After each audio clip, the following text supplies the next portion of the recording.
Hi, my name is Joshua Montoya, and today I'm going to be giving you a speech about abortion. So, my introduction um, conception, heartbeat, full brain development.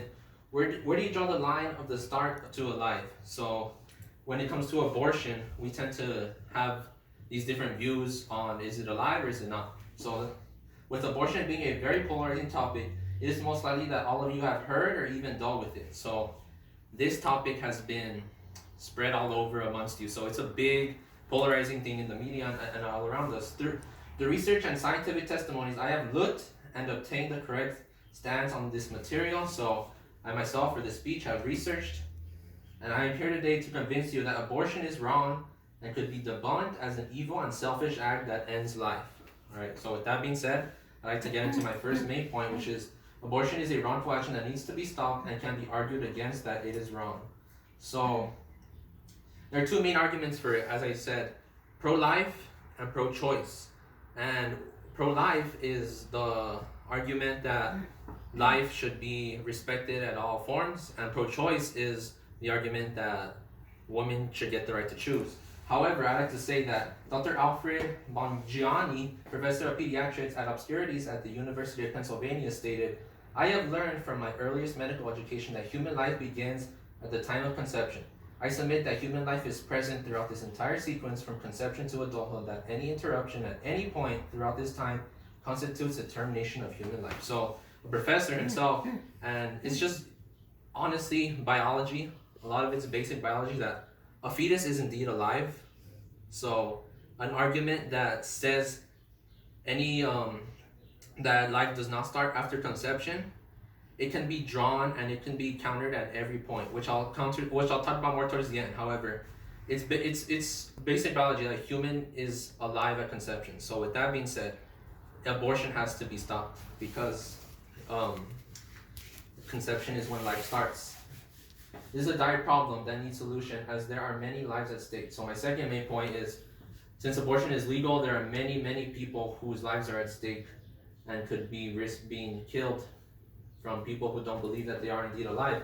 So the Conservation.com writes in June 2018, 49% of individuals in the US consider themselves pro-choice. 49%, that's almost half of the population consider themselves pro-choice. This was taken last year, 2018 census. That's very dangerous because, like I said, these individuals don't not know that life starts at conception, or they just don't believe it. So again, it's very concerning.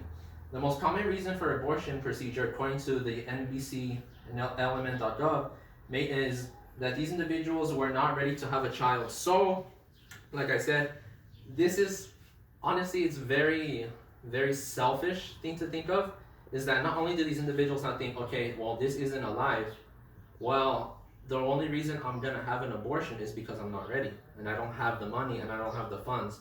So it was inconvenient of them to end the life, which they themselves might not know it's alive, but again, with the argument of biology, it is indeed alive. So it's again very concerning and a very topical issue that must be discussed. And the reason I have a picture of the elephant is that's the Republican Party, and because one of the changes is that the Republican Party is against abortion. So that's one of the reasons I included in them. That's one of the things we can do to change is politics. And I think, speaking of changes, I'd like to also point out Ben Shapiro, he's editor-in-chief of Daily Wire, breaks down the fallacy and logic of individuals connected to the unborn, starting individuals that are already alive. So I'll get more into this a little bit later, but he's the one who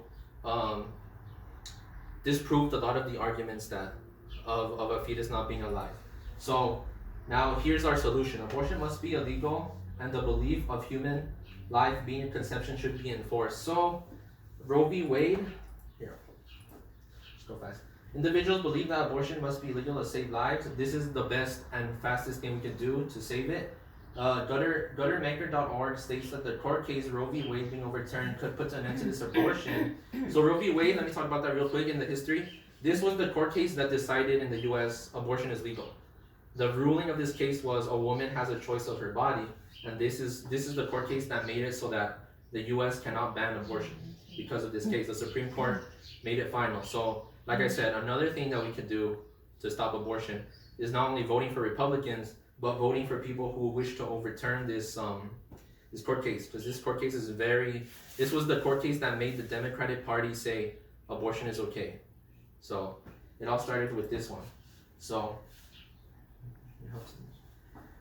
like I said before, supporting the Republican Party or any other political parties to come would help deter abortion. So now my final point, I'm gonna debunk some abortion arguments real quick, just in case any of you are still not as convinced.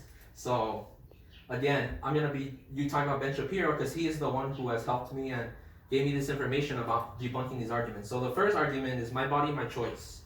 So this one is the most probably common argument. The women argue, well, it's my body, so therefore it's my choice. However, I don't like this argument again because I could relate it to slavery. Because when it comes to slavery, the slave owner said, it's my land, so I get to decide if these people are property or not. So this is why I don't like this argument at all. Because just because it's your body doesn't mean me as the individual cannot ask to intervene with something that goes on inside of you. It's the same situation. Both of them do not justify each other. So that's one reason I don't like this argument, because it's saying, well, it's me, therefore I get to decide what to do with it, even though that's not the case. The second argument is men cannot decide what is right for women, only women can. And what I don't like again about this argument is it's a woman's choice. This is the woman's hardest choice in her life. The man can't say anything. It's only up to women. I've heard this one too, and it's to the point where, again, half of the argument comes from, half of the baby comes from the man, right? So when it comes to this argument, I don't like that because, again, I'll relate this to slave owners again. The white males in the North fought to end abortion for the black slaves, and they weren't black, they weren't African American. So when it comes to this, it's like a man any person should be able to fight and stop abortion. We're fighting for something that we think is wrong. We're not fighting for something that we think, well, we have no say in. We have a say in this as much as women do. So, and here's the second to last one. A fetus is not alive and sentient. So here's the argument I like to, again, is a fetus can't survive on its own. Well, you know what else can't survive on its own? A baby that's barely born. So this is why this argument is just weird. It's like a baby that's come out of the womb can't survive on its own. A kid can't survive on its own. 5 years old.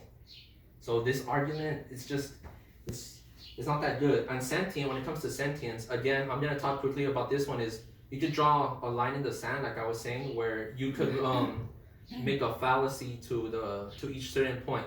For example, when it comes to, say, heartbeat, if you say the baby's life starts at heartbeat, what about the people with pacemakers? Does that mean we could just end their lives because their heartbeats now, right? And then when they have to be sentient and alive and awake, what about the people in a coma? Does that mean we can go to the hospital and kill the people in a coma? They're not alive or awake. So, like I said, you could draw lines in the sand with each one. All right, so with that being said, and then here's Ben Shapiro, early January. This is him, early January 2019. He was speaking at the March for Life. January, it was in Washington, D.C., and this is himself, how he looks like. And, well, yeah, he's helped me to get a bunch of these arguments and prove them wrong. So, conclusion. All of you here now know why pro-life is correct stance, and all of you know what to do and what to do to end it, which is to go vote, spread the word, be a part of the conservative party, and just make sure that this horrible thing comes to an end. Because when it comes to abortion, again, we should act fast, because the longer it's out, the more people will die. So the more people will basically die. So all right, thank you for listening, and I hope you take away from this that abortion is wrong.